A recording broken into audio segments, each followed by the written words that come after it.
Tá? Conforme eu comecei aqui na semana retrasada, conversando com a outra turma, eu sempre disse o seguinte: a prova em si não é uma prova difícil, é uma prova fácil. E pelo andar da carruagem, pelo que eu estou acompanhando, não só aqui como em outros cursos também, devido à grande quantidade de alunos que irão fazer essa prova, a prova não vai ser tão difícil quanto vocês pensam, muito pelo contrário. Tá? Quando o número de candidatos é muito grande, nós normalmente, o que nós vamos fazer? Vamos dar uma prova fácil, não vamos dar uma prova difícil. Simples, eu não quero te dar margem de erro. Você não pode errar. Nunca. Você vai ter que fazer a prova sabendo que se uma prova tem 100 questões, para você passar, tem que acertar no mínimo 95. Se eu te dou uma prova muito difícil, eu vou te dar margem de erro. Se eu te dou margem de erro, você passa com 60, 70 questões. E é isso que eu não quero. Então eu quero que tenha-se uma prova do tipo mais fácil, porque aí de 100 questões, aquele que acertou 90 corre o risco de ficar de fora. Tá? Normalmente é que eles fazem. Segundo, eles sempre elaboram a prova de uma maneira tal em que você erra aquilo que você nunca viu, mas a coisa é mais fácil que você possa imaginar, que aquilo que está no seu dia a dia, você que não percebeu. Tá? Então tem como vocês, todos que estão aqui presentes, serem aprovados, só depende de vocês.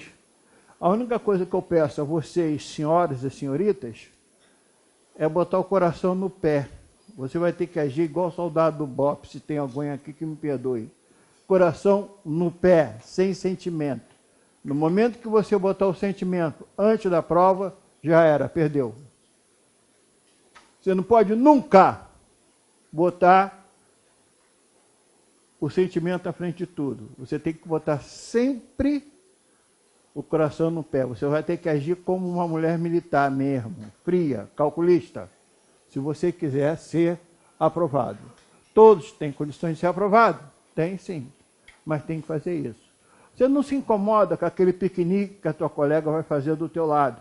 Porque tem gente que não vai fazer prova, vai fazer piquenique.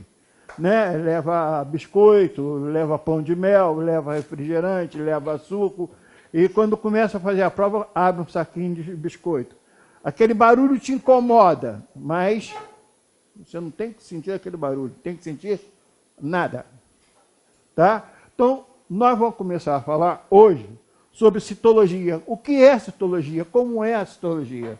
Por quê? Eu não posso, de maneira e hipótese nenhuma, tá, constituir uma casa, ou melhor, construir uma casa sem dar um alicerce.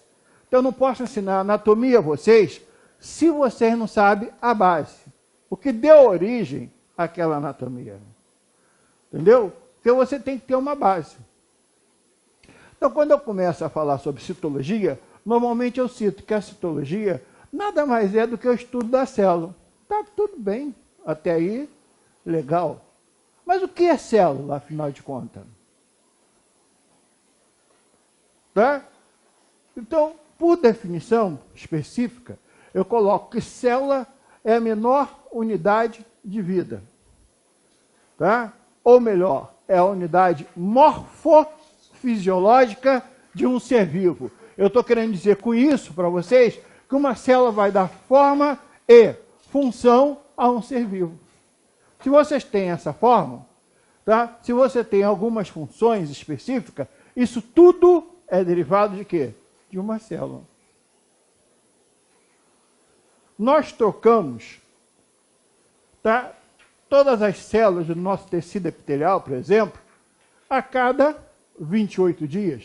No final de 28 dias, todas as células que compõem a tua pele já foi substituída, já foi trocada. É só você pegar, quem tem filho aqui sabe o que eu vou dizer. Pega aquele teu filho de 7, 8, 9 anos, que toma meio banho, que só lava a parte da frente, nunca lava as costas.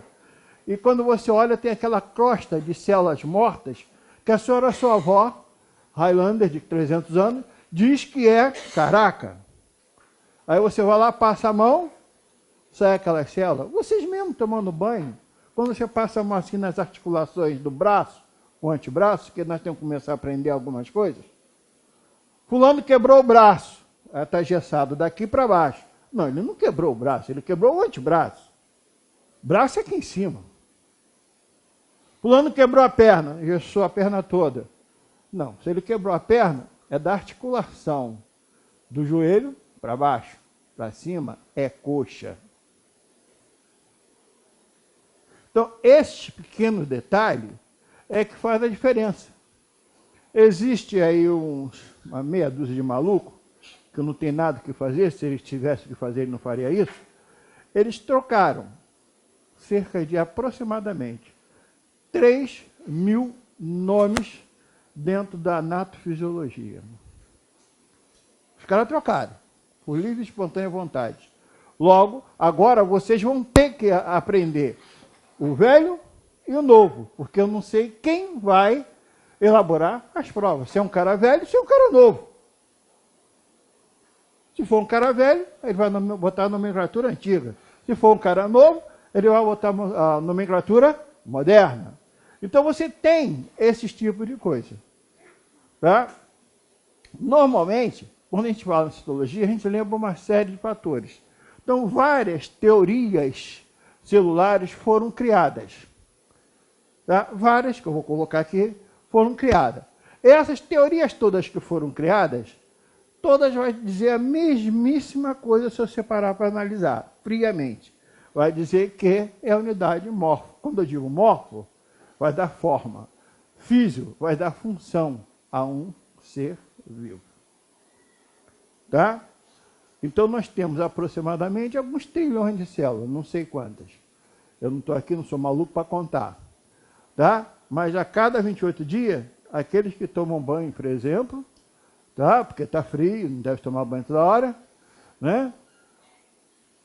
Perde uma grande quantidade de células. Tá? Isso é normal. Tanto é que vocês sabem, tanto quanto eu, principalmente quem doa sangue aí, tem que doar sangue de quê? De 3 em 3 meses. Porque a cada 180 dias, todos os glóbulos vermelhos do sangue são novos. São substituídos. Tá? A única célula do sangue que não possui núcleo. Até aí vocês têm alguma pergunta, alguma dúvida que queira começar a tirar? Por favor, ninguém, eu não quero ninguém aqui com vergonha. Com todo o respeito que eu tenho a todos vocês, eu gostaria que todos fossem sem vergonha. Ou seja, não entendeu? Germano, não entendi. Ou se ficar aquela assim, pode me pegar ele fora. Negão, dá um tempo aí. Não entendi esse babado aqui não.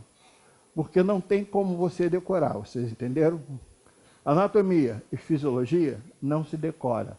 Ou você sabe, ou você não sabe. Ok? Alguém quer falar alguma coisa aí? Não, né? Então vamos lá. Se vocês analisarem um desenho que vocês têm aí, tá? Logo o primeiro desenho, se não me falha a memória, deixa eu dar só uma olhadinha aqui rapidinho. Não está fora de ordem.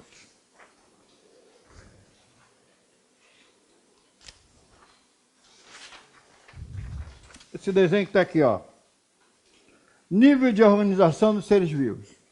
Está aí. Nós temos aqui, antes de mais nada, eu peço desculpas e respeito a qualquer religião que esteja aqui.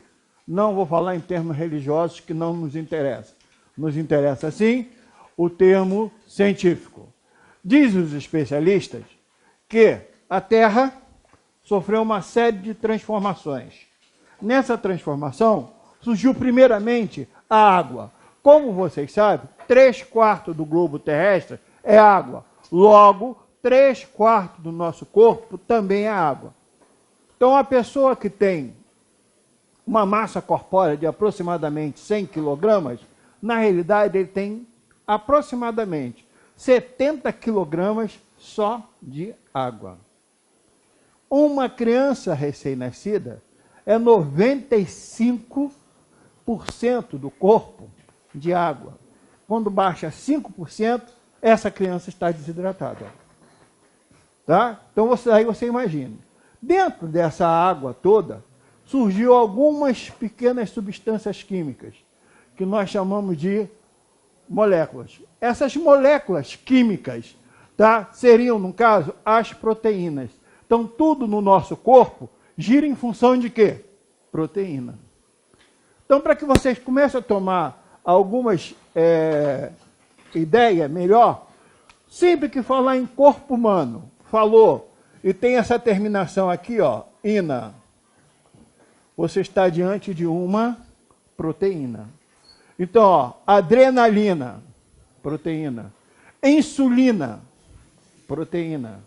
Pepsina, ptialina, tudo que terminar em ina é uma proteína. Exceto heroína e cocaína, que isso é paçoca. Tá? Então, tudo terminou em ina, você está diante de uma proteína. Daí, você vem também um outro termo que nós usamos, oses. Falou em corpo humano, falou em oses, falou em açúcares, tá? Glicose, maltose, sacarose, tá? Tudo isso é açúcares. Terminou em ase,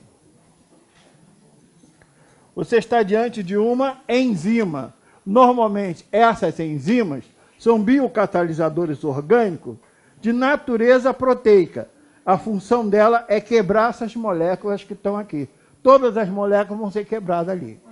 Tá? Então, descobriram, no caso, que a maior quantidade de substâncias que existia no nosso corpo, depois da água, sendo uma substância de natureza orgânica, seria quem? Seriam as proteínas. Daí surgiu um maluco chamado Robert Koch, em 1500 e qualquer coisa, ou 1600 e qualquer coisa, não lembro a data específica, que analisando um pedaço de cortiça, ele descobriu o que nós chamamos de célula. Então a célula é a menor unidade de vida. Conforme eu disse para vocês, a célula, na realidade, é a unidade morfofisiológica de um ser vivo. Um conjunto de células altamente especializadas, tá? No caso, um conjunto de células altamente especializada com uma determinada função vai dar origem aos tecidos. Gente, quantos tecidos existem no nosso corpo? Vocês aprenderam com a tia Cotinha isso. Quantos são?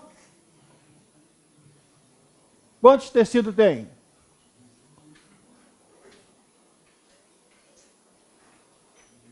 Estou aguardando. Não vão dormir não, cacete. Hoje, só porque é domingo, todo mundo querendo dormir, porque está frio.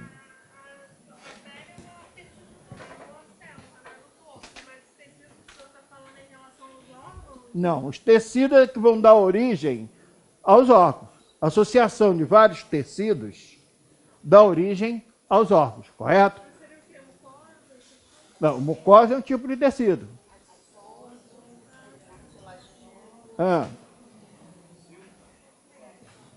Um colega ali disse 5. Minha colega diz quanto?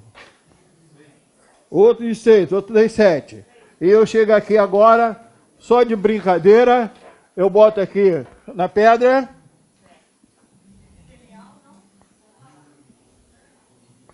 Tecido epitelial.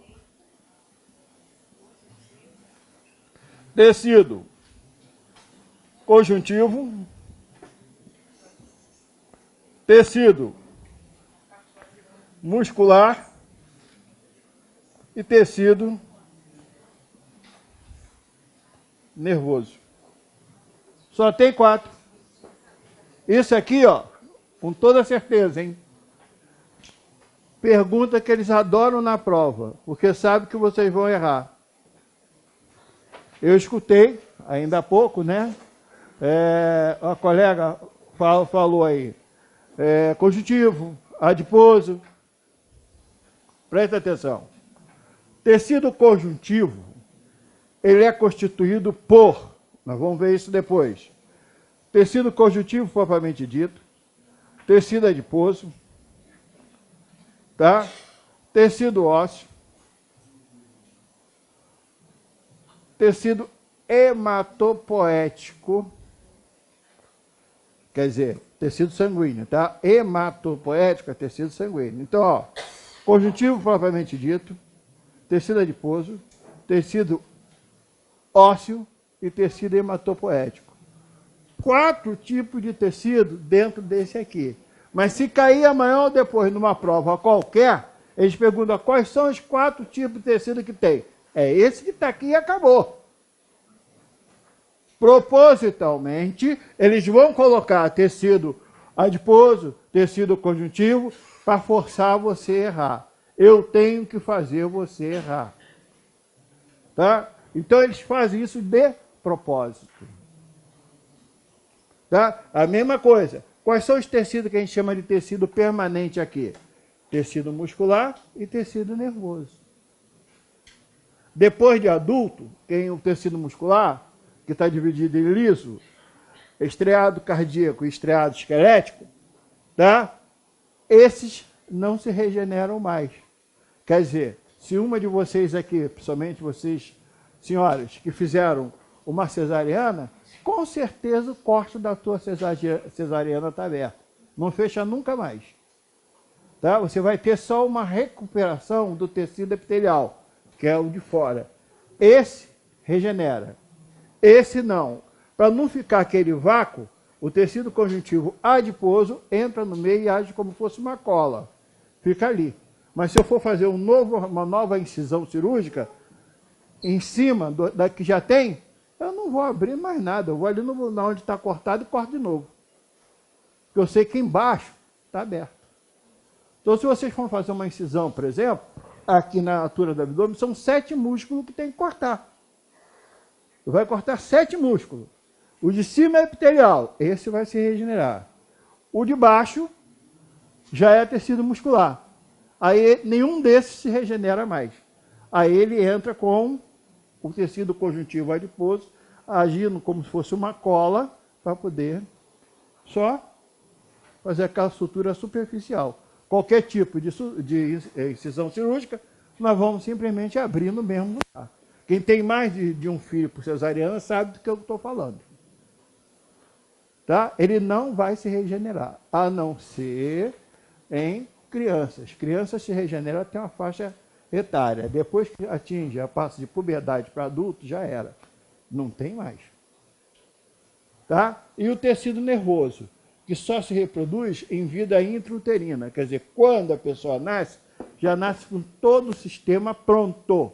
Está pronto? Tá. Ele só vai crescer junto contigo. Ele cresce junto com você, tá? Detalhadamente, e dali não tem mais como você chegar ali e abrir. Não tem como mexer. Mexeu, já era. Tá? Até aqui alguém tem alguma pergunta? Alguma dúvida? Todos estão entendendo? Então, se amanhã ou depois perguntarem para vocês, de novo, quantos tecidos existem no corpo humano? 4. 4 tecidos. Desses 4 tecidos, qual que nós poderemos considerar como sendo tecidos permanentes? Tecido muscular e o nervoso. Quais são os tipos de tecido conjuntivo? Conjuntivo propriamente dito, tá? Adiposo, ósseo e tecido sanguíneo ou hematopoético. Tá? Eu vou voltar depois que eu falo em histologia direto, tá? Sem me preocupar com isso aí. Fala, querida. Tem tecido cartilaginoso? Tecido cartilaginoso faz parte do tecido conjuntivo. Tá? O cartilaginoso faz parte do conjuntivo. Tá? Só, ao todo, então, eu até comecei um GAF, são 5 tecidos conjuntivos. A união de vários tecidos formam um órgão. Para efeito didático, nós vamos falar que a união desses órgãos forma um sistema. Tá? Porque, na realidade, você tem órgãos. Esses órgãos associados, se for órgãos iguais, tá? Vai dar origem a um sistema. Se for órgãos diferentes, vai dar origem a um aparelho. Mas, hoje, as bibliografias modernas coloca tudo como sendo sistema. Então você tem um sistema muscular, sistema ósseo e sistema nervoso. O resto, aparelho reprodutor masculino e feminino, aparelho digestório, aparelho circulatório, aparelho respiratório, aparelho urinário, que agora você não fala mais aparelho excretor, é urinário. Tá? Por que eu estou falando isso? Porque antigamente a gente colocava um aparelho urinário, aí colocava o rins, né? E todos os órgãos que estão associados ao rins. Mas a sudorese não é uma excreção? Né? A sudorese é uma excreção. Tá? Então não posso chegar a falar para você que o sistema excretor é formado apenas pelos rins e seus órgãos anexos. Não. As glândulas sudoríparas, a sebácea, tudo isso é excreção. Então eles trocaram esse nome de sistema excretor para sistema urinário. Tá? Sistema nervoso e sistema glandular, que compõe todo o sistema do nosso corpo, que nós vamos ver detalhadamente cada um deles. A união desses sistemas forma um organismo. Daqui em diante eu não vou, apesar que consta aí, mas eu não vou. Por quê? Do organismo em diante vem população, comunidade, ecossistema. Deixa de ser anatofisiologia para ser ecologia propriamente dita. Tá? Alguma pergunta a mais? Aqui, ó. Cartilaginoso, adiposo. TCPD não é nenhum partido político, é tecido conjuntivo propriamente dito, ósseo e sanguíneo. Esses são os tipos de tecido conjuntivo. Tá? Mas, para efeito, volto a falar de prova, esses 4 são de fundamental importância.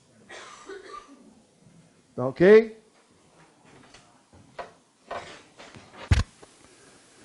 Conforme vocês podem observar, várias teorias celulares foram criadas. Tá? Mas na concepção moderna, essas aqui são as mais modernas que existem.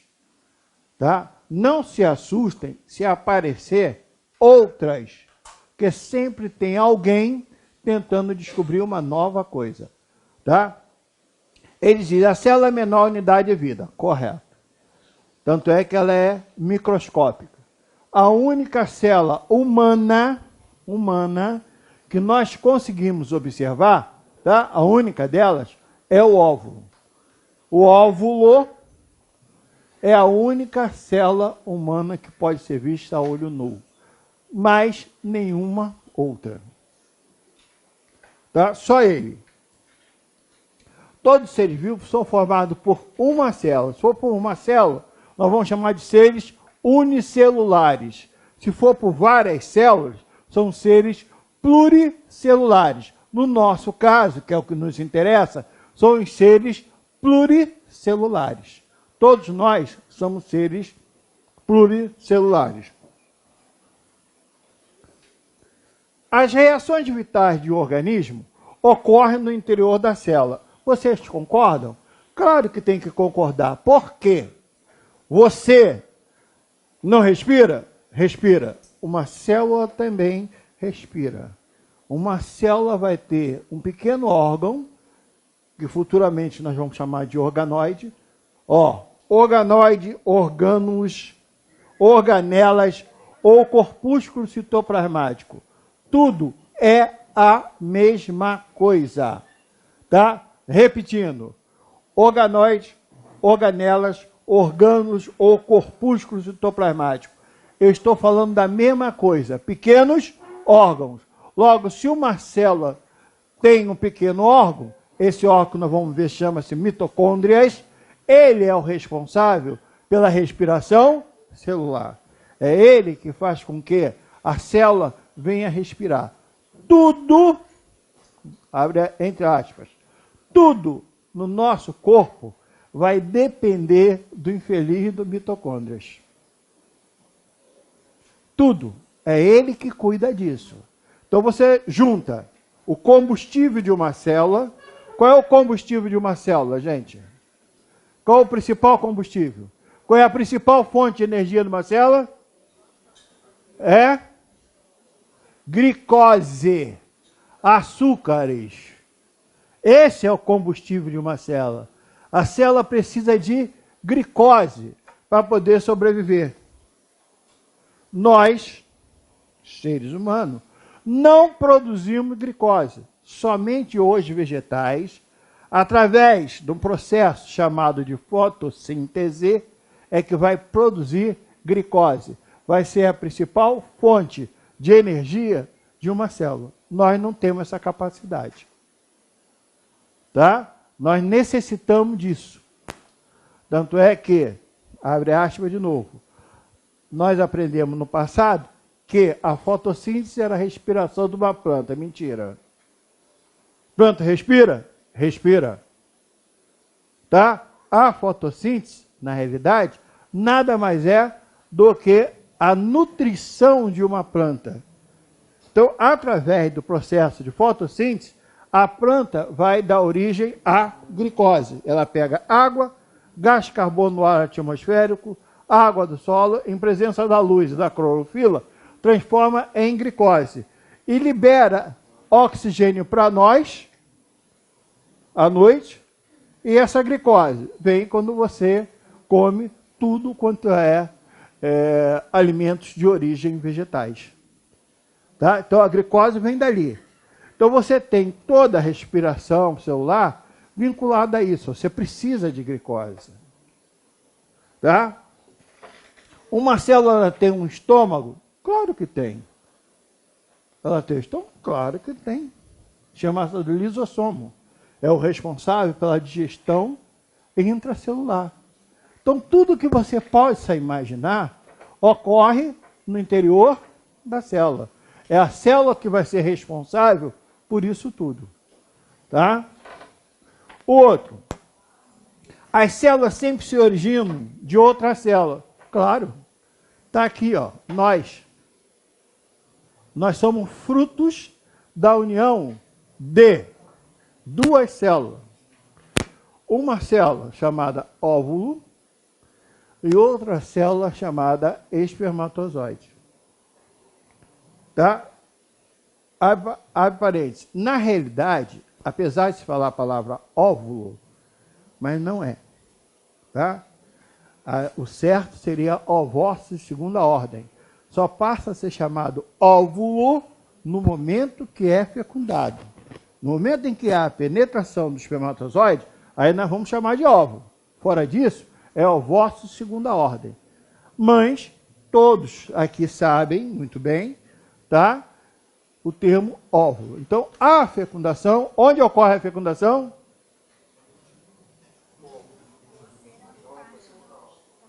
Oi?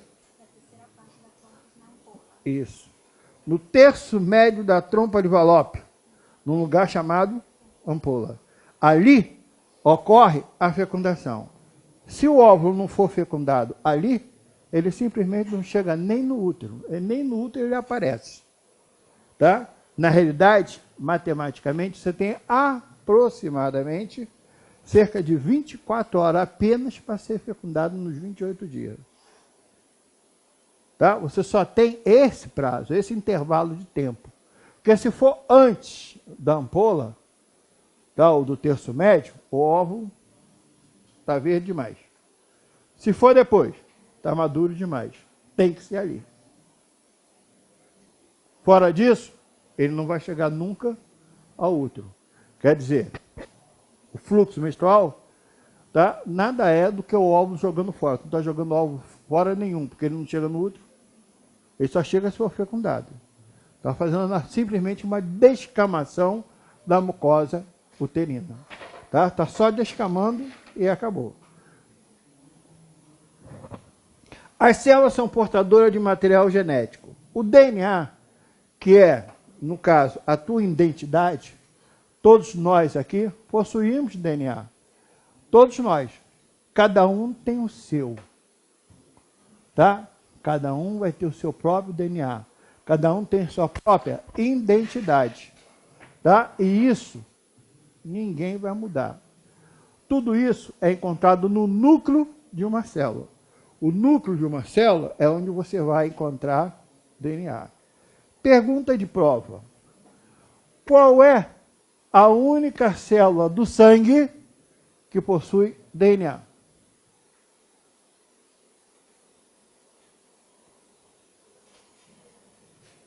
Isso é pergunta de prova. Eu só vou na boa. Eu sou chamado de bruxo, não é à toa. Porque normalmente, pelo menos na turma de magistério, eu falo às vezes 100 questões, 5 cai igualzinho conforme eu falei. Qual é a única célula do sangue, que nós encontramos DNA? Vou retornar.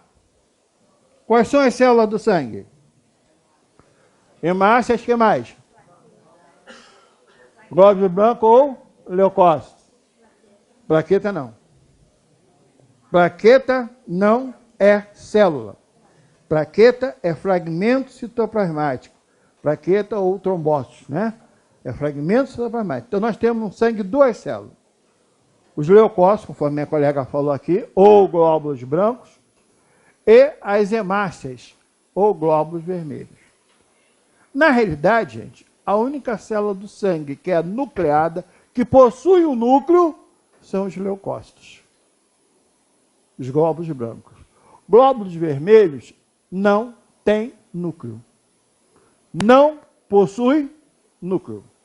Veja bem, ela, quando nasce, as hemácias, na medula óssea, ela tem núcleo sim. Mas quando ela vai crescendo, o núcleo vai diminuindo, até sumir. Por quê? Tem que sobrar espaço para ela fazer o transporte de gases no nosso corpo. Então, quem transporta oxigênio, quem transporta gás carbono, são as hemácias. Em função disso, ela tem que ter uma área maior para fazer esse transporte. Então, ela perde o núcleo. Logo, a única célula do sangue que é nucleada, que possui núcleo, são os leucócitos. Logo, são as únicas células que podem ser utilizadas para fazer o exame de DNA. Tanto é que, hoje em dia, quando vocês doam sangue, não sei quem doa aqui na sala, tá? Você vai doar o sangue e esse sangue depois vai ser transportado para 3 segmentos diferentes. Você vai ter uma concentração só de plasma sanguíneo, uma concentração de glóbulos vermelhos, ou hemácia, uma concentração de plaquetas, e os leucócitos a gente joga fora. Eu não posso usar o leucócito, porque o meu DNA é um, o dela é outro, o dele é outro. E está no leucócito, como é que fica? Se eu introduzir isso em você, vai dar dor de cabeça. Então, para evitar que isso aconteça, eles atualmente estão fazendo esse tipo de modificação.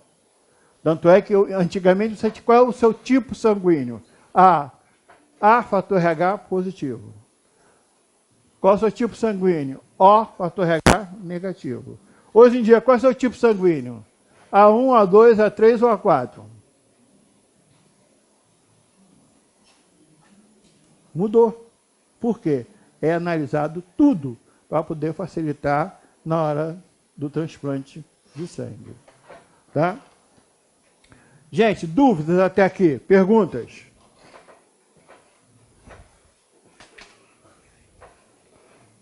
Alguém tem dúvida? Alguém tem alguma pergunta que queira fazer? Tá? Então, nós já vimos aí alguns pequenos detalhes que vocês não podem esquecer. Entendeu? Um deles foi esse agora do sangue. Tá? Porque todo mundo acha que plaqueta, por exemplo, é célula, e plaqueta não é célula.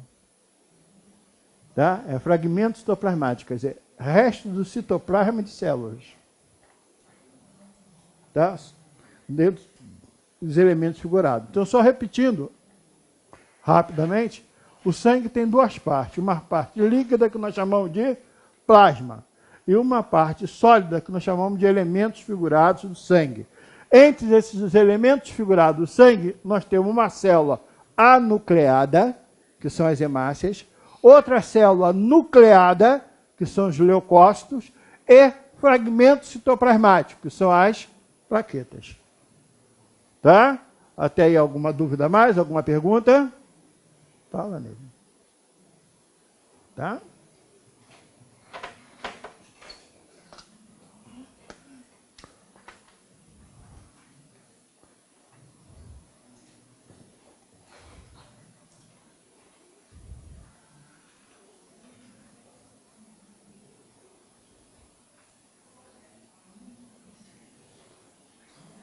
É só uma colocaçãozinha aqui rápida, antes de botar um negocinho aqui.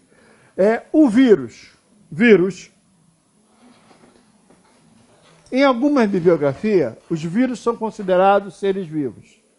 Vírus tem célula?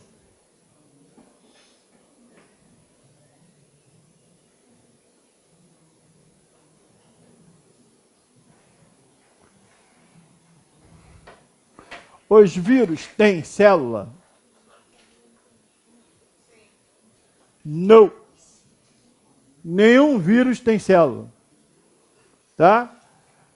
Eles simplesmente vão ser associados, são micro-organismos que são associados ao DNA ou RNA de qualquer célula, para então que eles possam se reproduzir. Aí você tem adenovírus, ribovírus, né? É esse tipo de vírus que eles fazem isso. Tá? Mas eles não são sérios. De jeito nenhum, vocês, pelo amor de Deus, algumas biografias, eles alegam que são seres vivos acelulados, quer dizer, não possuem célula. Tá? Tipos de célula. Gente, existem dois tipos de células, procarióticas e eucarióticas. Presta atenção no que eu vou dizer. Vocês vão ler aí, em algumas biografias, células procariontes. Não é procarionte, não. Procarionte é o ser vivo que tem a célula. Então, por exemplo, nós somos seres o quê? Eucariontes. Por quê? Nós possuímos célula do tipo eucariótica. O tipo da célula é eucariótica. Agora, nós mesmos somos seres o quê? Eucariontes. Tá? Então, uma célula procariótica possui MP, não é Ministério Público, que é a última moda, não é. É membrana plasmática, ou membrana celular, é a mesma coisa. E citoplasma. Células eucarióticas, MP, citoplasma e núcleo. Logo, a diferença entre uma célula procariota e uma célula eucariótica é que na célula eucariótica é uma célula completa. Possui membrana, citoplasma e núcleo. E uma célula procariótica não possui membrana nuclear. Logo, não possui núcleo. Isso aqui é característico somente de quê? Das bactérias. Todas as bactérias têm esse tipo de célula. Por isso que elas se reproduzem rapidamente. Tá? Elas se reproduzem assim, reprodução assexuada por divisão binária. Quer dizer, rapidamente você está infectado.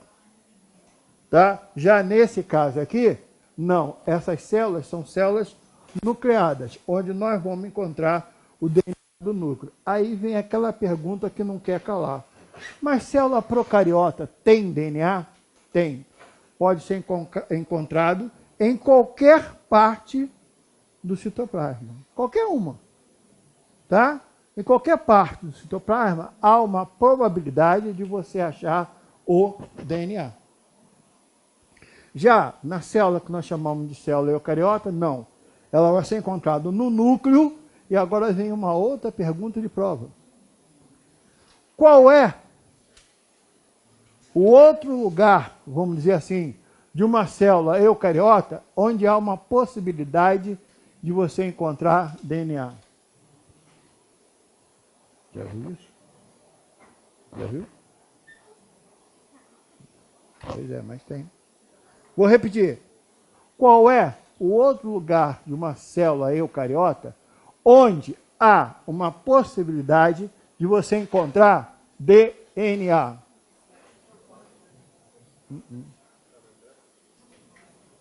O único lugar denomina-se mitocôndria.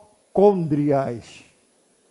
Então, os mitocôndrias, que são organoides celulares responsáveis pela respiração celular, ali há uma certa possibilidade de você encontrar também DNA. Não vou dizer que você vai encontrar, estou falando que há uma possibilidade de você encontrar. Quer dizer, se perguntarem para vocês amanhã numa prova, quais lugares numa célula cariótica onde há a possibilidade de você encontrar DNA? Resposta: núcleo e mitocôndrias. Tá? Normalmente eles vão botar núcleo, mitocôndria, aí conforme minha colega ali falou, nucleolo. Aí letra D, núcleo e mitocôndria. Cada resposta, a mais correta delas todas, núcleo e mitocôndrias.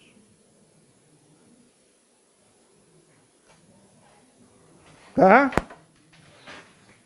Até aqui. Alguma dúvida mais? Não, né? Logo numa célula que se preza, vou apagar aqui.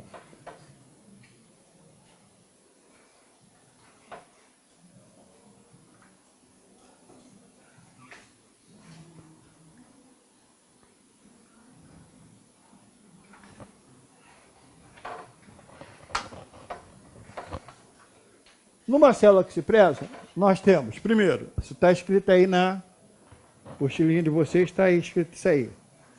Membrana plasmática. Membrana plasmática ou membrana celular?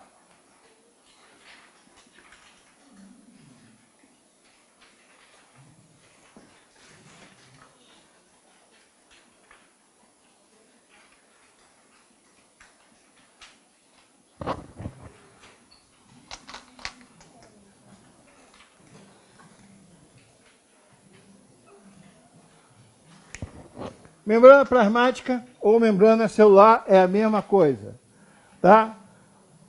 Ela é constituída de 3 camadas, uma de lipídio e 2 de proteína.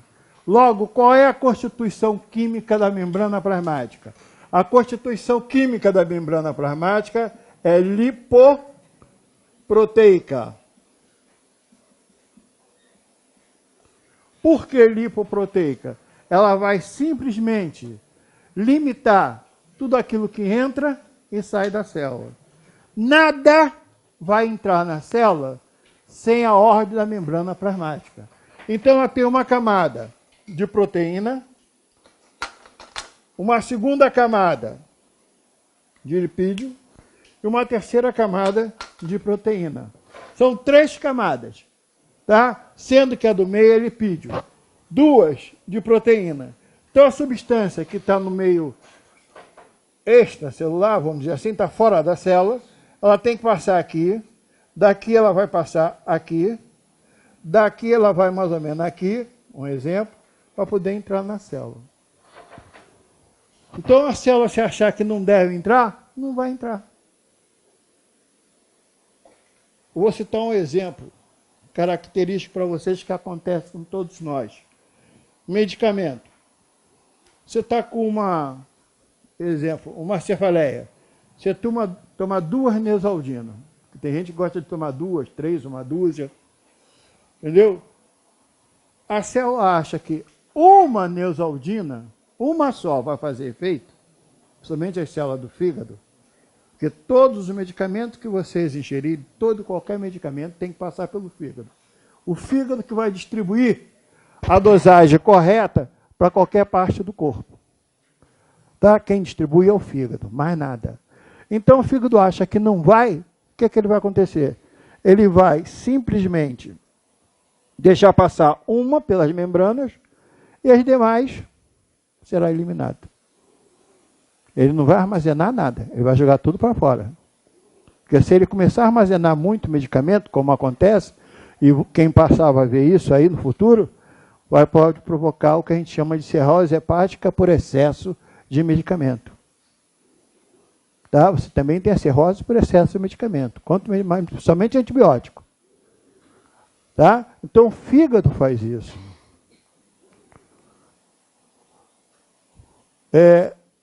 as pessoas que tomam, né, os rapazes, até tem moças também, que tomam muito anabolizante, que é a base de esteroide, a bomba, o fígado retém um monte, joga tudo para fora, joga para tudo quanto é lugar. Menos para onde tem que ir.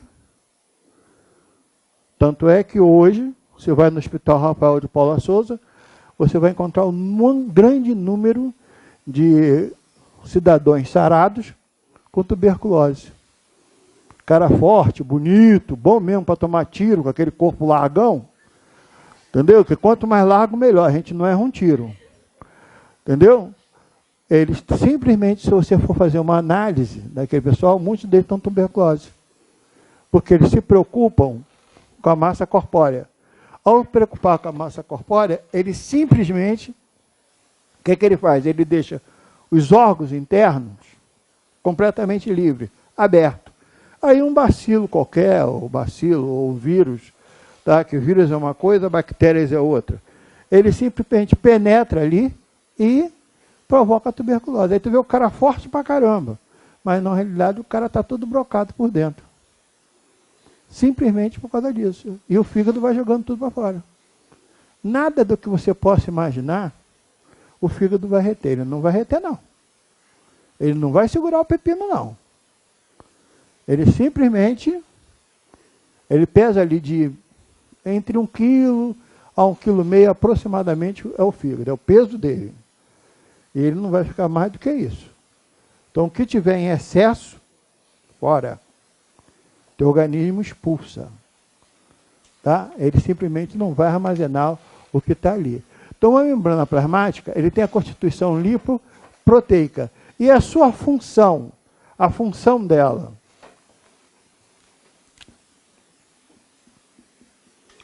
função.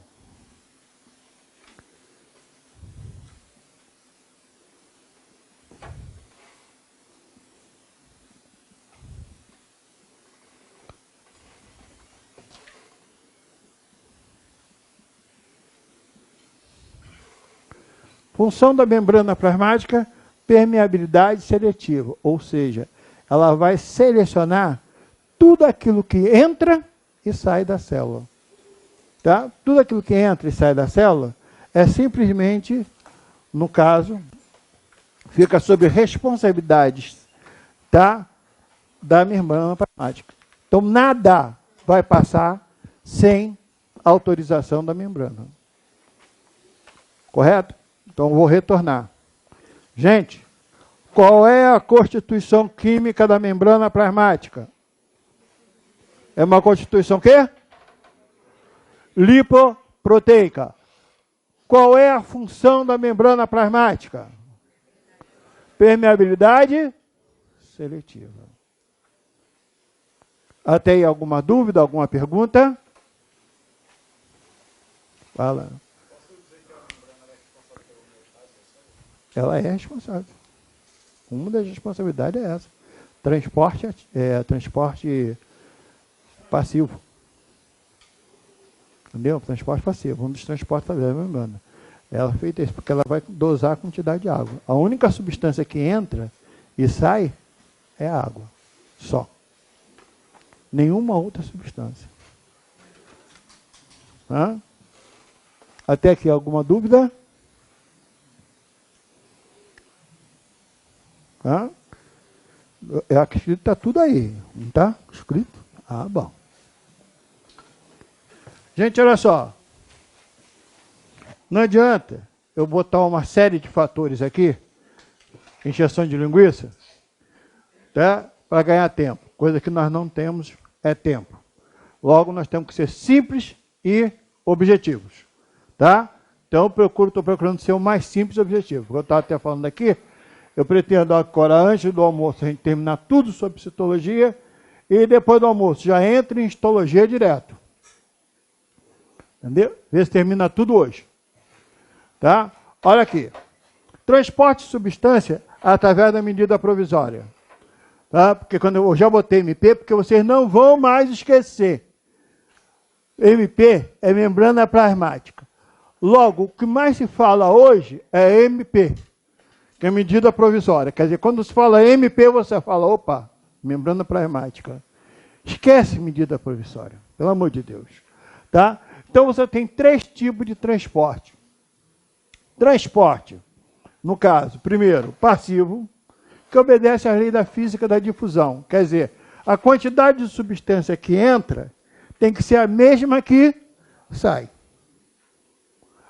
Exemplo prático disso. Nós temos aproximadamente 5 litros de gases no nosso corpo. Desses 5 litros, você vai trocar 1 litro de gás nos alvéolos pulmonares. Então você entrega 1 litro com gás carbono, CO2, e recebe 1 litro de O2.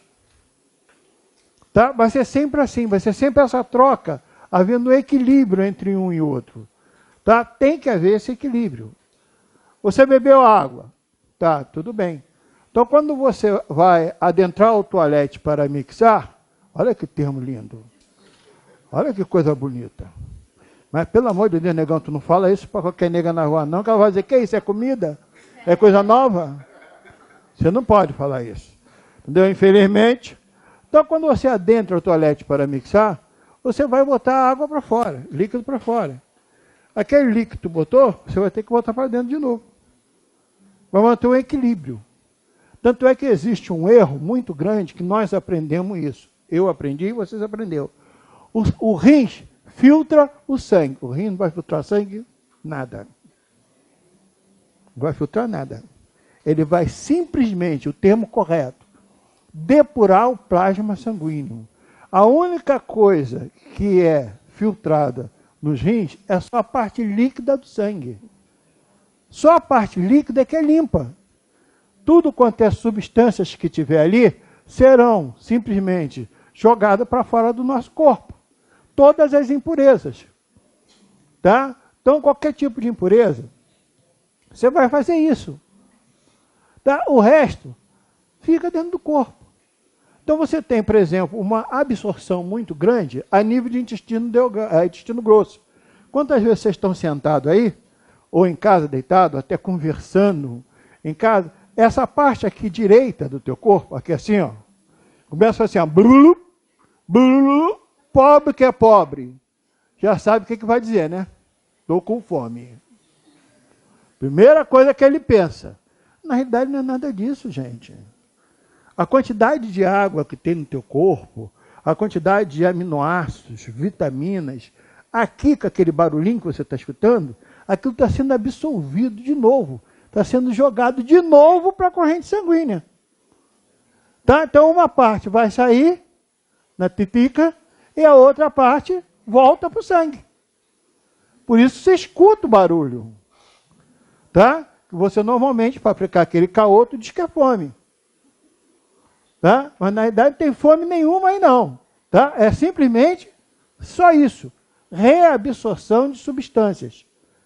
Então, no caso do transporte, chamado transporte passivo, conforme o colega falou ali, você tem osmose, você tem difusão simples, você tem difusão facilitada, tá? Mas sempre mantendo o mesmo equilíbrio. A quantidade que entra tem que ser aquela quantidade que sai, e vice-versa. Já no transporte ativo, já há gasto de energia. Aqui não tem, aqui tem. O melhor exemplo que tem aqui tem 2. A gente chama de bomba de sódio e potássio. E a outra é a glicose, propriamente dita. Eu estava falando ali, até fui ali atrás ali agora, eu estava falando, eu estou aqui na frente, estou suando, estou com calor. Estou perdendo energia 3x4. Tá? Aí o colega fala assim, quer trocar ali comigo? Porque lá está sentindo frio. Eu estou sentindo calor. Tá? Então é uma troca de energia, eu estou perdendo energia. Por quê? Porque você sabe que o teu sistema nervoso, ele trabalha com 2 íons. O íon sódio e o íon potássio. Trabalha com 2 íons. Os 2, conforme vocês podem ver, é positivo. Então, para que o impulso nervoso saia de um ponto A para o ponto B, esses elementos aqui vão ter que trocar dentro da célula. Quer dizer, o sódio que está dentro sai, o potássio que está fora entra. Depois o sódio entra e o potássio sai. E todo o sistema nervoso funciona dessa forma. Com isso, há uma perda muito grande de energia. Tá? Você tem uma perda de energia intensa. Vocês podem ver aí, por exemplo, quem fica nervoso, muito nervoso, a palma da mão de algumas pessoas chega a ficar molhada. Uma sudorese intensa em função disso aí. Tá? Em função dessa troca gasosa, dessa troca de íons, perdão. Tá? Essa troca de íon faz com que você perca uma grande quantidade de substâncias químicas. Tá? É normal isso. Por isso que no princípio da aula, que eu falei, gente, vocês vão fazer prova, coração no pé. Tem que ser uma pessoa fria, calculista. Porque você começa a fazer prova. O que acontece? Você lê a questão a primeira vez, não entendi. Lê a questão a segunda vez, não entendi. Quando tu lê a terceira, tu já está desesperada. É o normal. Aí você já está querendo, quem não tem cabelo, com alguns colegas que eu estou vendo aqui, quer puxar aquilo que não tem. Entendeu? Mas a verdade, o fato é esse. O outro detalhe, que vocês têm que tomar cuidado. Às vezes você faz a questão, a resposta é letra A.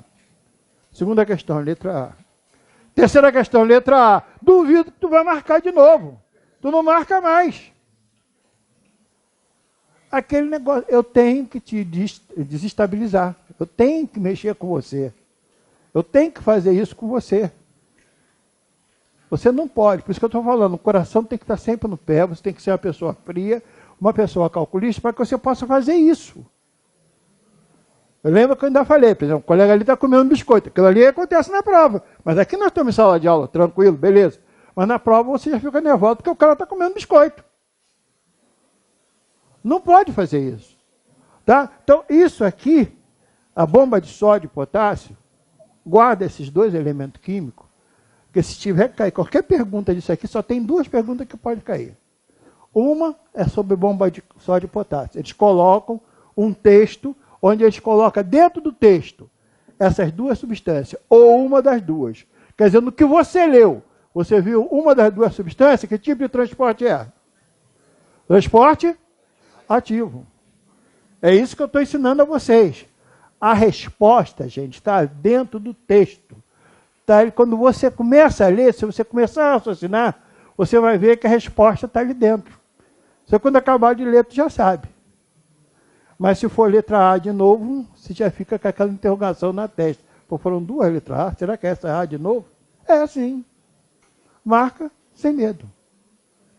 Tá? Porque o outro elemento químico que provoca transporte ativo também é a glicose. Entrada de açúcar na célula. A entrada de açúcar na célula também provoca isso.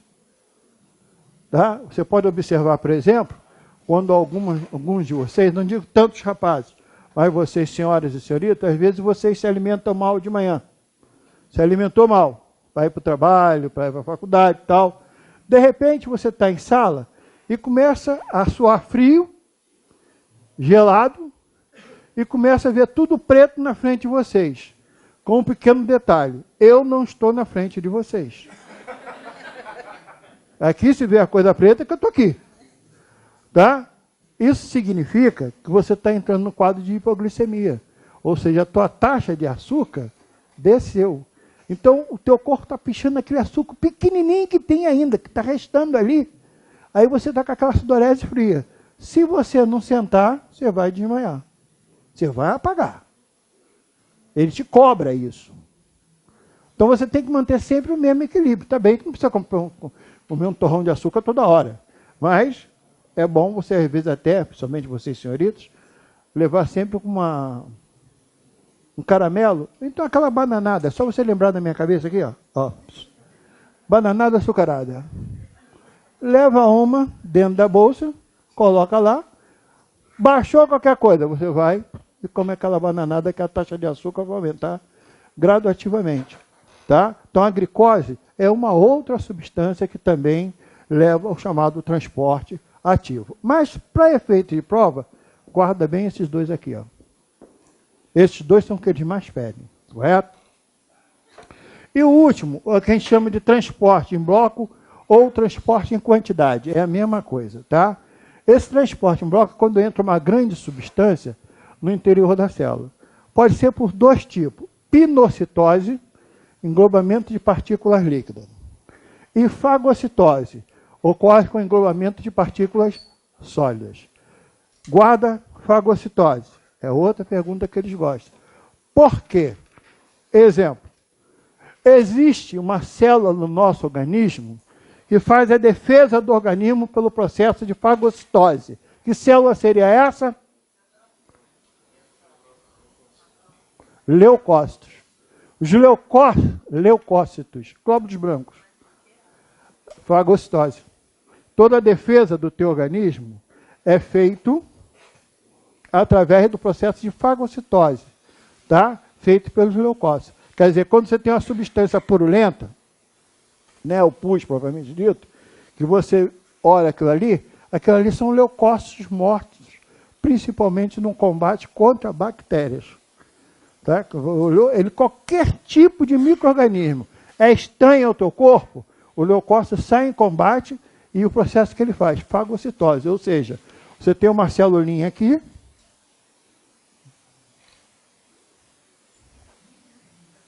ele viu o micro-organismo aqui. O que ele faz? Ele faz simplesmente com a membrana plasmática, ele vai fazer isso aqui. Ó. Vem aqui, engloba a partícula e joga para dentro do citoplasma. No citoplasma vai ter o organóide responsável em destruir essa substância. Quer dizer, vocês vão agora pegar a senha daqui a pouco para ir para a cantina. Na cantina vocês vão comprar o velho pão de queijo com guaraná. Já é conhecido. Quer dizer, o guaraná vai entrar, natural, pelo um processo de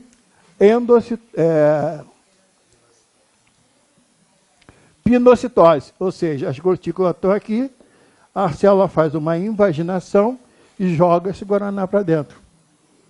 Já o pão de queijo está lá de fora. A célula vai fazer uma evaginação, pega o pão de queijo e joga para dentro, formando o chamado vacúolo digestivo. Tá? Então, todos os leucócitos do nosso corpo, ele vai simplesmente auxiliar no processo de defesa do organismo através de um processo chamado de fagocitose. A fagocitose é isso aí. Tá? Dúvidas? Perguntas? Olha só, gente, eu vou falar com vocês sobre citoplasma, mas na apostila que vocês têm, tem esse desenho aqui que vocês estão vendo, tá? Depois vocês colocam lá que fica mais fácil. Isso aqui eu apresento para vocês, para quem não conhece, é o cabeção, ou seja, o espermatozoide. Isso é uma célula que é o espermatozoide. É assim mesmo. Quem nem conhece ele ao vivo, sem ser a cores, o cabeção é isso.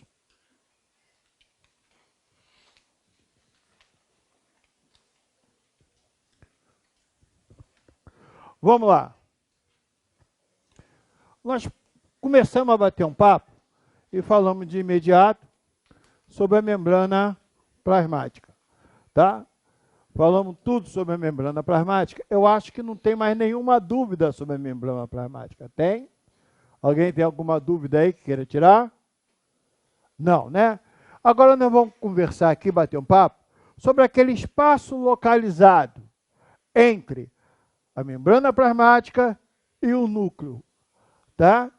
Aquele espaço localizado denomina-se citoplasma. Um detalhe muito importante, quem tiver um tempo aí, quiser levar os filhos, netos, sobrinhos, etc., para passear no Museu da Vida, que fica dentro da Fundação Oswaldo Cruz, lá dentro, no chão, tem uma célula maior do que essa sala aqui. Igualzinho que está nesse desenho aí. A célula é igualzinha ao que está aí. Tá? É porque, às vezes, tem pessoas que chegam ali, sentam no núcleo para fazer uma selfie. Tá? O pessoal adora fazer selfie. Senta no núcleo da célula para fazer selfie. Tá? Mas você pode chegar lá que tu vai ver que é uma coisa espetacular. Conforme está o desenho, está lá no chão. É idêntica. Tá? O citoplasma, tá? Ele está em estado gel. Ali nós temos água, nós temos proteína, nós temos lipídio, alguns carboidratos, tudo mergulhado no citoplasma. ele está em ciclose, ou seja, girando sempre ao redor do núcleo. Está sempre girando ao redor do núcleo. Mergulhados no citoplasma, nós achamos aquilo que eu falei para vocês, os pequenos órgãos. Esses pequenos órgãos, eu vou voltar a falar o que eu disseram anteriormente, tá? Pode ser chamado de organelas, organóide, orgânulos ou corpúsculo citoplasmático. Qualquer um deles, tá? Pode simplesmente ser aceito. Eu não sei o que o cara vai te pedir. Quero que fique bem claro isso. Mas ele pode pedir qualquer um desses nomes que eu falei. Se ele falar outros nomes, aí já não é mais comigo. Tá? Qualquer um desses nomes pode ser simplesmente citado, pode ser simplesmente falado por eles. Ele pode pedir. O determinado organoide, aí dá o nome do organoide, tá? Tem como principal função, porque eles querem saber, na realidade, qual é a função de determinados organoides. Eu vou citar para vocês os principais, o que eles mais pedem. Tá? Então, você tem aqui, mergulhado no citoplasma, surge uma série de pequenos órgãos. Esses pequenos órgãos podem ser citoplasma, o líquido que está dentro do citoplasma, nós chamamos de hialoplasma. Tá? Ali você vai encontrar o citoesqueleto. Se você tem um esqueleto, uma célula também tem esqueleto. Aliás, todos os seres vivos têm esqueleto. Todos eles. Quando você pisa na pobre da coitada da barata, que você mata a barata, ela estala. Ela estala por quê? Você quebrou todos os esqueletos da coitadinha. Por isso que ela vai estalar. Que até agora eu não sei porque vocês têm pinima contra a barata. Tem. Mas, querida, tem outras coisas que não voam que você não tem pinima. Por exemplo, cheque. Voa a beça para lá, para cá, e você não tem pinima. Tem um cheque cowboy, aquele de quem saca primeiro. Tá? Mas olha só, qual é a função da barata? A colega aqui já disse nenhuma.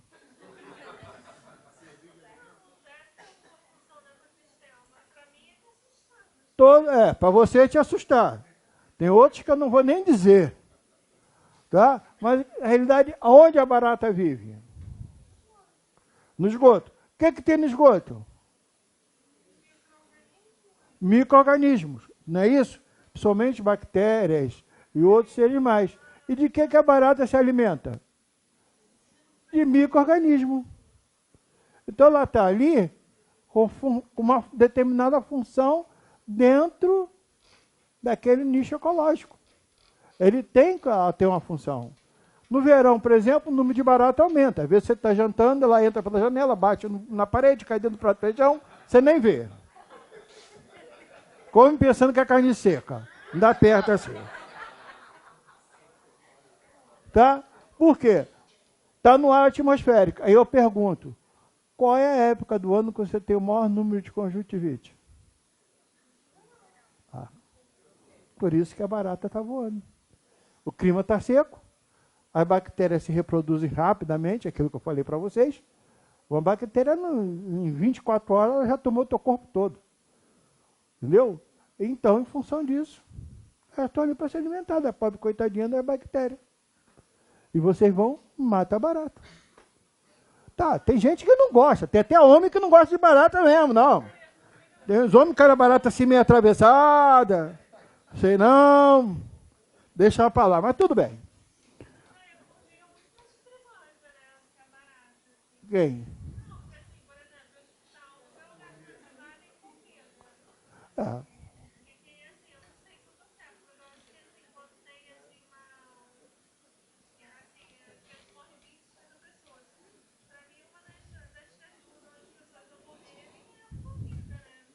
Não, nem sempre.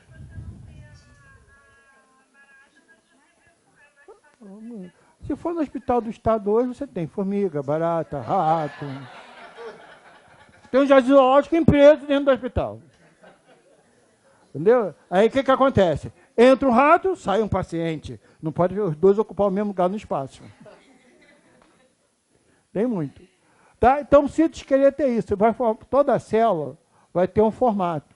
Então, você tem a célula arredondada, então você vai ter o citoesqueleto arredondado. Você tem a célula falciforme, quer dizer, a falciforme, ela tem a forma dela, no caso, ela parece uma foice, ela parece isso aqui, ó.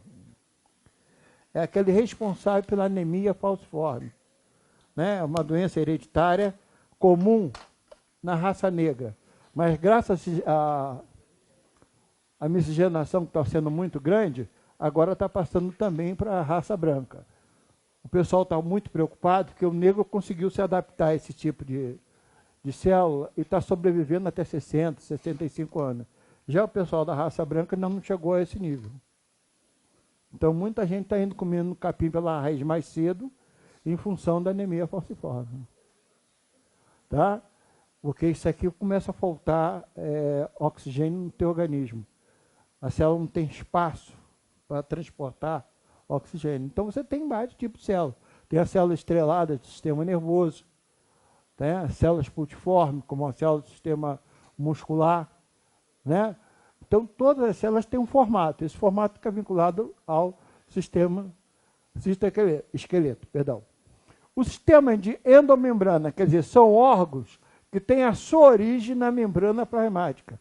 A membrana plasmática vai dar origem a alguns organoides, tais quais retículo endoplasmático, complexo de Golgi, que hoje chama-se complexo golgiense, quer dizer, Golgi é o antigo, o moderno é golgiense.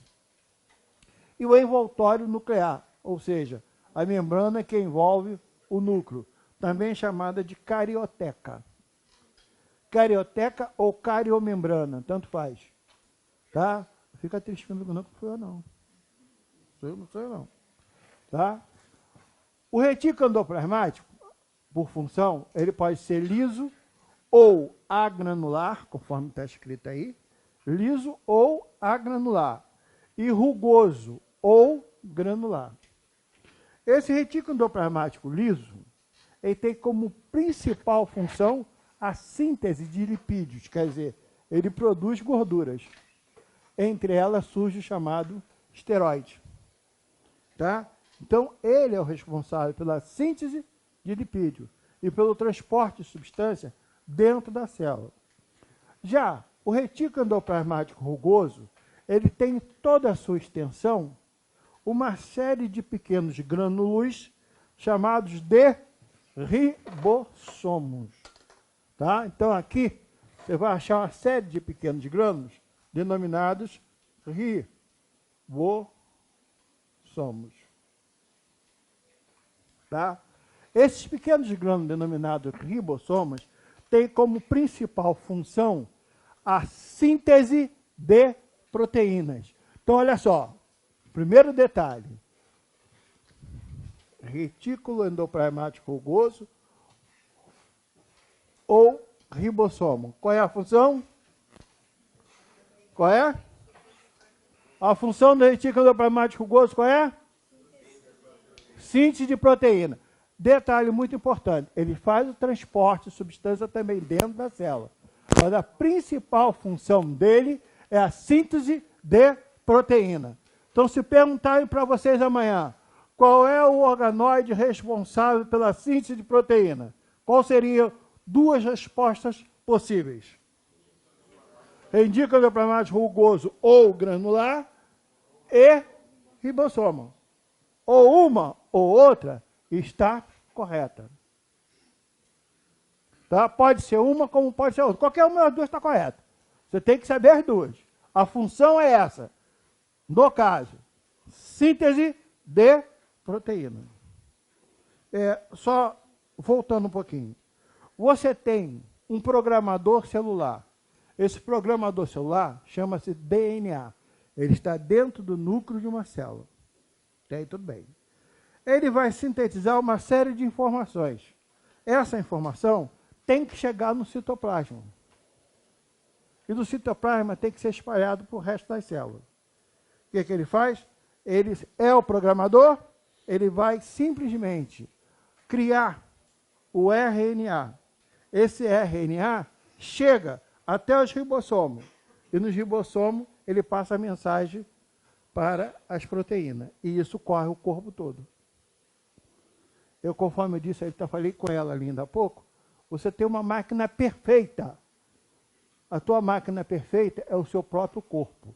É a única máquina que vai te avisar com muita antecedência que vai bater pino.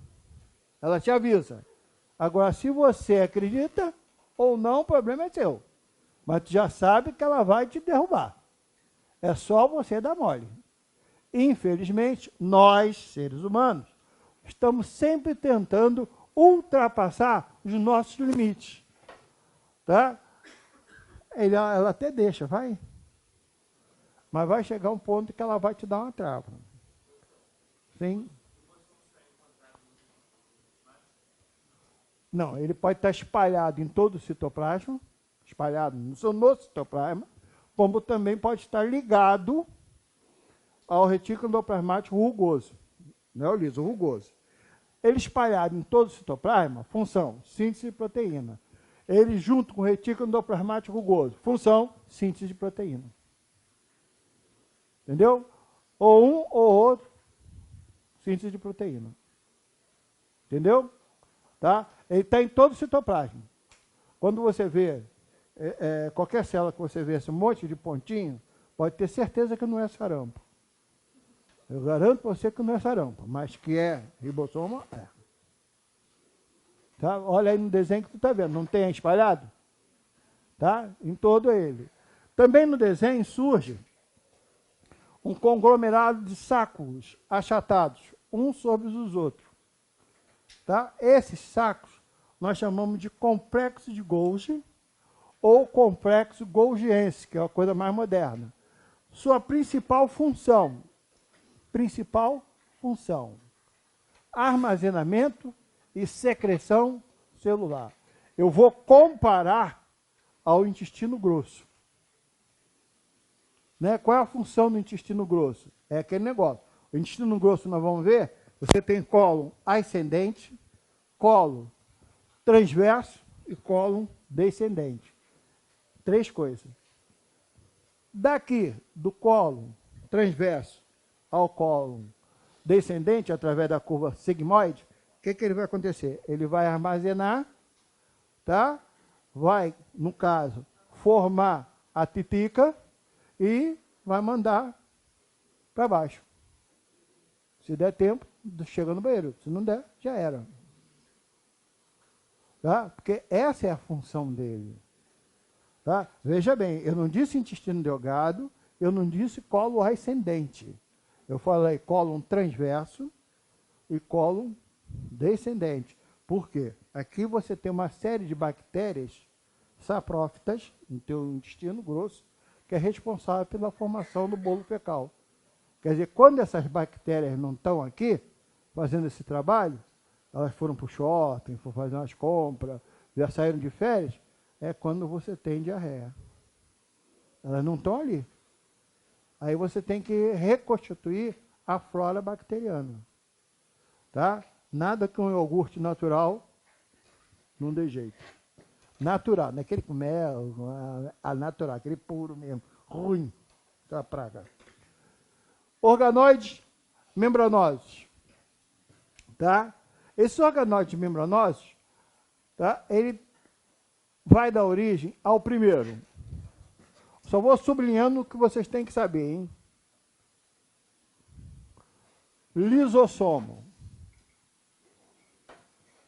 Se nós temos um estômago, uma célula também tem um estômago, com toda certeza. Logo, você tem o chamado lisossomos. Os lisossomos são responsáveis por quem? Digestão intracelular. Toda a digestão é feita aqui. Tá? Gente, olha só, vou até abrir um parênteses, que vocês estão estranhando. Eu não coloquei aqui célula vegetal nenhuma. Não interessa para nós falar sobre célula vegetal. Se eu, por acaso, vai fazer alguma autópsia de alguma planta? Não, né? Eu acho que não. Vai abrir a folha no meio? Não dá. Então, botei isso aqui por causa de um detalhe. Peroxomos. Os peroxomos também são organóides citoplasmáticos responsáveis pela degradação, pela quebra do peróxido de hidrogênio. Para quem não sabe, peróxido de hidrogênio é água oxigenada. Quando vocês têm uma ferida ou um ferimento, que você coloca água oxigenada, o que acontece? Vai fazer o mancho, vai borbulhar, não é isso? Aí a senhora, sua avó, que é uma pessoa médica muito boa, ela vai dizer assim, estava ficando inflamado. Primeira coisa que ela vai dizer para você, estava ficando inflamado. Eu não vou nem dizer o que vai ficar inflamado nela. Vou ficar calado, quieto. Ali, quando está borbulhando, significa que está havendo uma reação química naquela ferida. Ou seja, a catalase, que é uma enzima produzida nesse ferimento, ela vai entrar em contato com esse organoide aqui e vai liberar moléculas de oxigênio. Então, aquele peróxido de hidrogênio passa a ser água potável, água pura. Por isso que vai borbulhar. É desprendimento de moléculas de oxigênio. Uma coisa simples, mas que, no caso de ferimentos, auxilia muito a qualquer tipo de ferimento.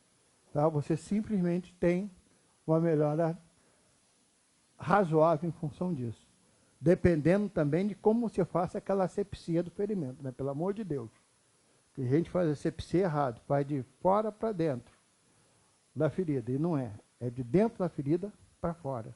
Porque se você joga de fora para dentro, está jogando tudo quanto é micro-organismo dentro da ferida. Se você inverte, você está tirando todos os micro-organismos jogando para fora. Tá? Depois disso aqui, vem outro aqui, muito importante. Mitocôndrias. Qual é a função do mitocôndrias? Respiração celular. Perfeito, perfeito. Tá? Essa é a função do mitocôndrio. Olha só, de todos os organóides aqui, eu coloquei retículo endoplasmático, complexos Golgi, lisossoma e mitocôndria. Esses, gente, são os que eles mais pedem em prova. Podem pedir os outros? Podem, eu não sei. Mas esses são os que eles mais pedem. Esse aqui, cloroplasto. Esse aqui é o responsável pela fotossíntese. Só que ninguém aqui faz fotossíntese. Você pode ficar verde de raiva ou de fome.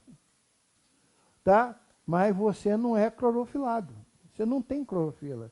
Se fosse assim, era muito bom. Né? Porque a gente ficava ali no sol, plantado, botava os pés na terra, pegava água, gás carbono, em presença do sol, como eu tenho cloroplasto, eu tenho clorofila. Eu simplesmente transformava tudo em glicose. Não ia nem no supermercado. Seria uma beleza. Mas não. O cloroplasto é típico de uma célula vegetal, tá? E é responsável pelo processo de fotossíntese. Fechando o caixão, eu tenho aqui os organóides microtubulares. Eu tenho centríolos, cílios e flagelos. Os centríolos, na realidade, são os responsáveis direto pela parte cinética da célula. Quando eu faço parte cinética, eu estou falando de quê? Movimento. Todo movimento, tá, é feito por ordem centríolo. Só que ele, na realidade, vai dar origem a isso aqui, ó, cílios e flagelos. No nosso corpo só existe uma célula que tem movimento. Uma só. E essa célula, por incrível que pareça, vocês conhecem que é o cabeção. O cabeção é a única célula que se locomove através de ondulação das suas caudas. Antes que me pergunta quem é o cabeção, é o espermatozoide.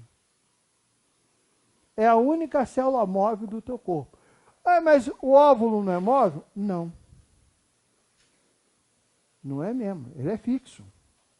Ele fica paradinho, como se não tivesse nada acontecendo, nada com ele. Não está nem aí para isso. A trompa de Falópio, hoje chamada, no caso, né, de tuba, né? Agora não é mais trompa, tá? É tuba, tá? ele simplesmente faz isso aqui, ó. Ela é cheia de cílios. Então o óvulo vem para cá, os cílios sopram para lá. Ele vai fazendo isso, ó. Vem puxando. Tá, vocês já ouviram falar em fecundação tubária, né? Ou seja, é quando o óvulo fecundado cai numa área que não tem cílios. Não tem cílios, ele não se locomove. Se ele não pode se locomover, ele vai se desenvolver ali naquele lugar.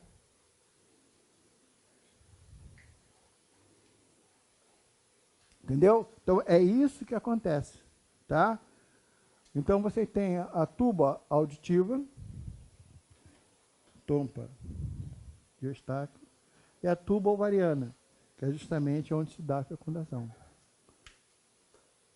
Tá? Pelo amor de Deus, não vai me dizer que às vezes se coloca na sala antes da fecundação. Aí o nego bota lá tuba auditiva, o nego viu tuba, o nego não quer saber o resto. E marca, lê o resto. Porque tuba auditiva, fecundação na tuba auditiva, o negócio é sério, é grave. Gravíssimo. Eu já vi de tudo, mas aí complica. Tá? Até aqui, alguma dúvida, alguma pergunta? Tá? Nessa folhinha que vocês têm, entendeu? Tem a função de todos eles. Tá? Especificamente. Marca essas que eu coloquei para vocês, que é de fundamental importância. Que é isso que eles gostam.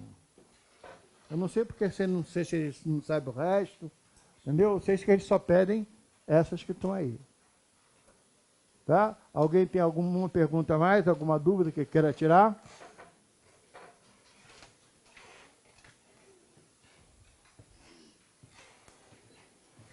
Fechando o caixão, vamos botar aí núcleo. Bota para mim assim, núcleo.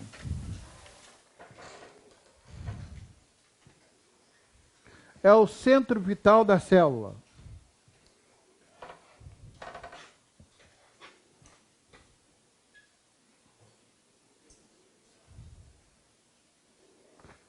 Vírgula.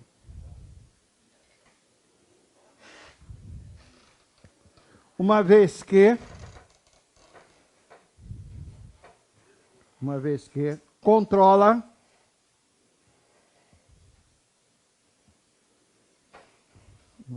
controla todos os processos celulares.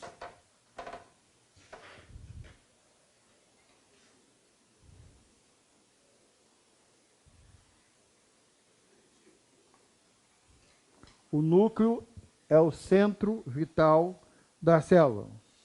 Uma vez que ele controla todos os processos celulares.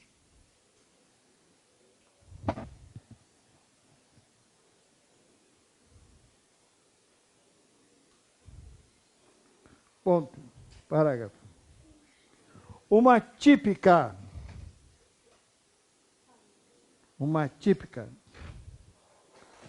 característica do núcleo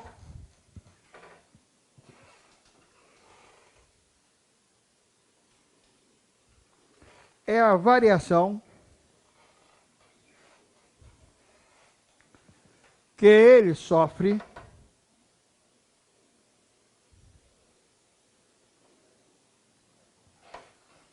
durante a vida celular.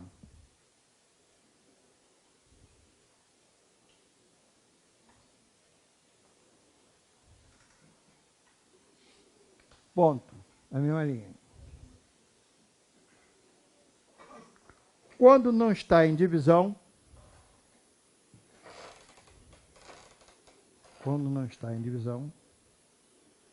é chamado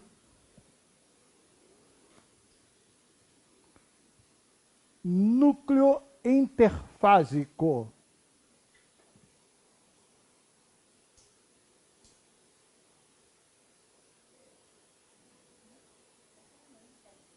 Interfásico. Ponto, parágrafo.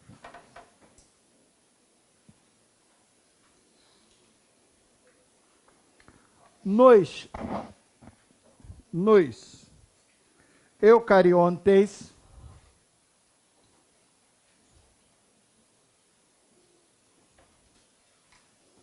distingue-se no núcleo, nos eucariontes, distingue-se no núcleo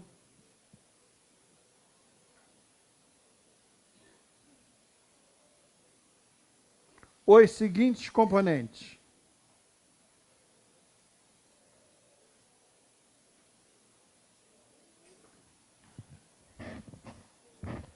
envoltório nuclear, componentes, envoltório nuclear,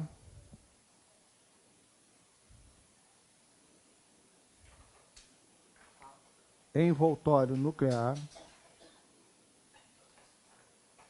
vírgula, nucleoplasma,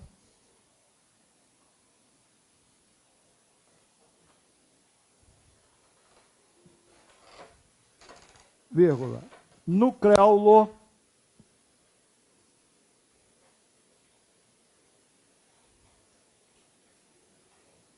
e cromatina.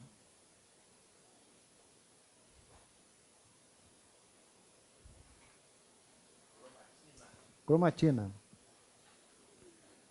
Embaixo, bota isso para mim. Ponto parágrafo. O envoltório nuclear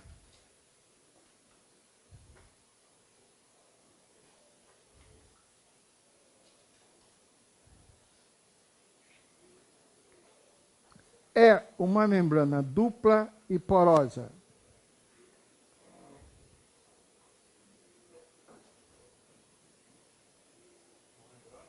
Dupla e porosa.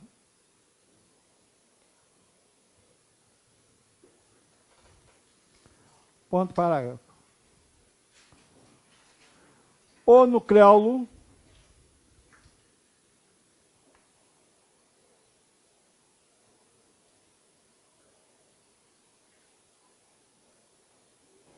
é um corpúsculo intranuclear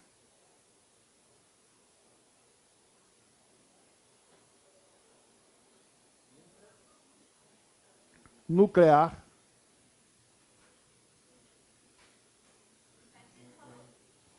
o nucleolo é um corpúsculo intranuclear que além de conter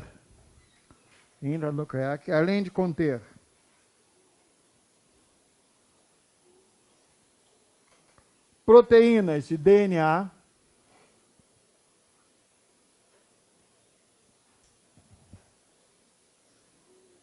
apresenta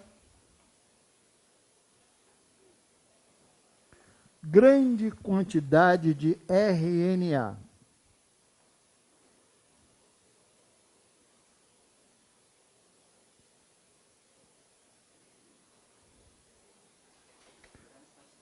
De RNA. Ponto. Na mesma linha. A função do nucleolo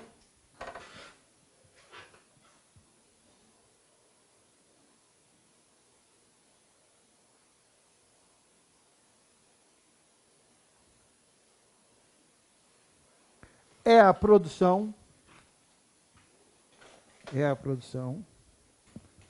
de ribossomos. Foi falando agora mesmo, alguém falou aí do ribossomo. Alguém falou do ribossomo. Olha só voltando. O núcleo seria o responsável pela reprodução de uma célula. Toda a reprodução celular fica por conta de quem? Do núcleo. Tanto é que as hemácias, por não possuir núcleo, elas não se reproduzem. Elas são produzidas na parte vermelha da medula óssea. Então, onde são produzidas as hemácias? Na medula óssea. Elas não se reproduzem. Duram apenas 180 dias. No final de 180 dias, todos os glóbulos vermelhos do sangue são novos. Foram totalmente modificados. Tá? Por isso que você só deve doar sangue de 3 em 3 meses. E isso é o certo. Tá? Mas, infelizmente, tem gente que doa toda hora. Só para ficar em casa. Né? Porque o cara vai ficar em casa para ganhar dia, ele faz isso.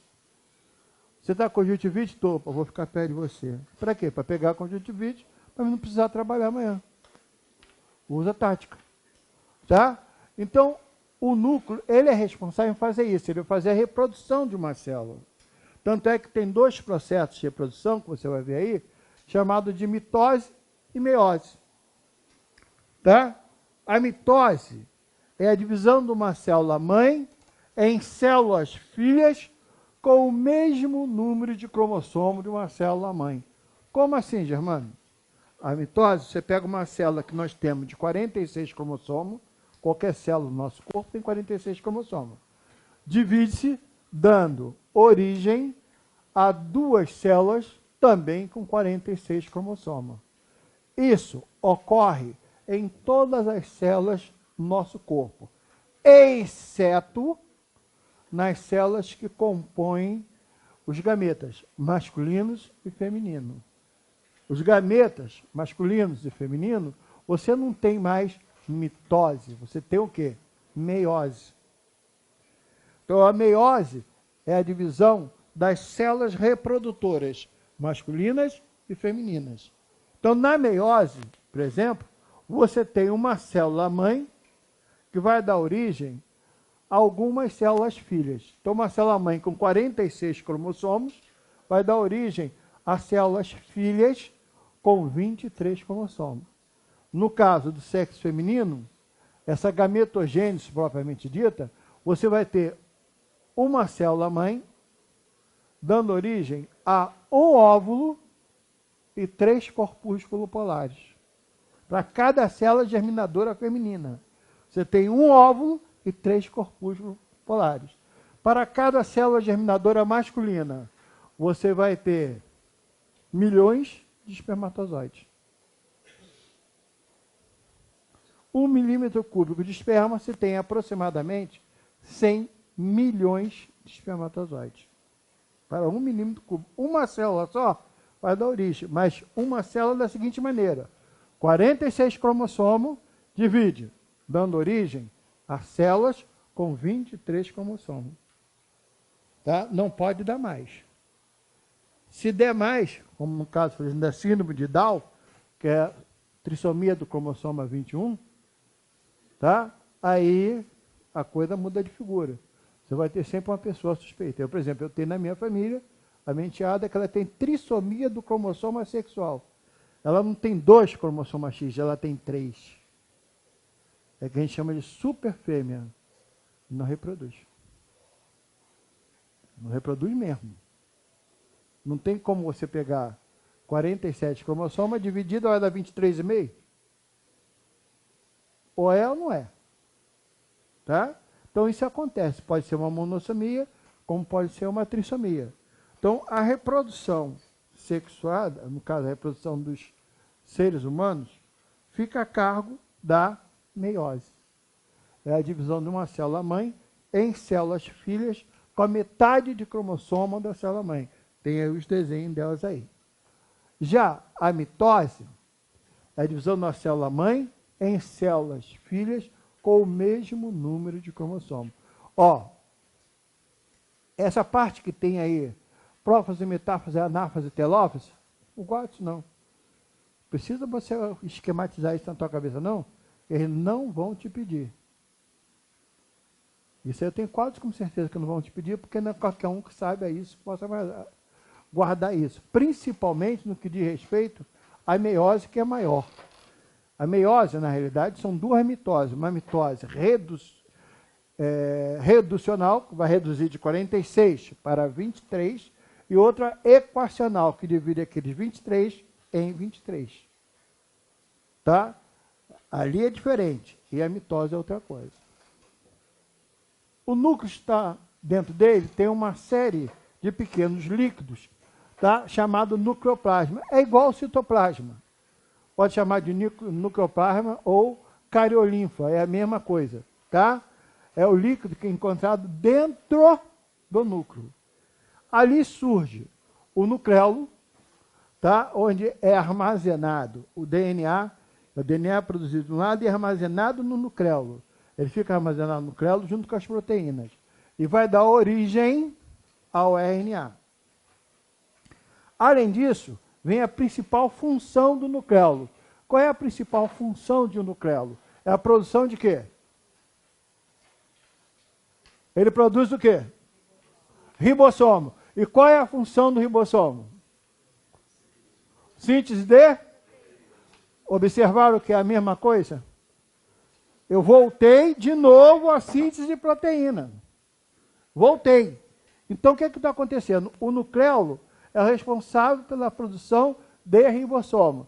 E a produção desse ribossomo nos leva à chamada síntese de proteína. E mergulhado ali surgem também as cromatinas. As cromatinas é que vão dar origem aos cromossomos, que são os responsáveis por todos os nossos caracteres hereditários.